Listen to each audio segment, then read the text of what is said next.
గారు ఇప్పుడు ఎలా అనిపిస్తుంది కూటమి ప్రభుత్వం వచ్చిన తర్వాత ముఖ్యంగా నారా లోకేష్ గారు పనితీరు అనేది ఏ విధంగా ఉన్నారు? చాలా బాగుందండి. చంద్రబాబు నాయుడు గారు గతంలో కంటే ఇప్పుడు ఇంకా బాగా చేస్తారని ఆయన ఒక విజనరీ ఉన్న నాయకుడి కింద మేము ఎప్పుడు ఊహించుకున్నాం. అలాగే వైజాగ్ సాఫ్ట్వేర్ కంపెనీలు రావడం, డేటా సెంటర్ రావడం మాకు చాలా ఆనందంగా ఉంది. ఇప్పుడు నిన్ను చూసినట్లయితే జగన్మోహన్ రెడ్డి పాస్ బుక్ మీద తన ఫోటో వేసుకున్నాడు గతంలోనే, కానీ ఇప్పుడు గవర్నమెంట్ వచ్చిన తర్వాత గవర్నమెంట్ సీల్ అనేది ముద్ర అనేది పెట్టడం జరిగింది. ఎందుకు వేయడం? నా ఫోటో ఉంటే ఏమైంది, ఫోటో ఉంటే ఏవైనా జరిగిపోద్దని అంటున్నాడు. దీన్ని ఫోటో అయితే కంపల్సరీ ఉండకూడదండి. అది అతని హక్కు అన్నట్టు ఉంటది. దాన్ని మెయిన్ ఓడిపోవడానికి కూడా కారణం అతను, మెయిన్ రీజన్ అదే అతనికి.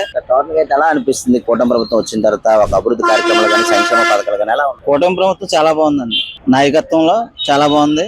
నారా లోకేష్ గారు ఐటీ మినిస్టర్ ఎట్లా ఉంది? సూపర్ అండి.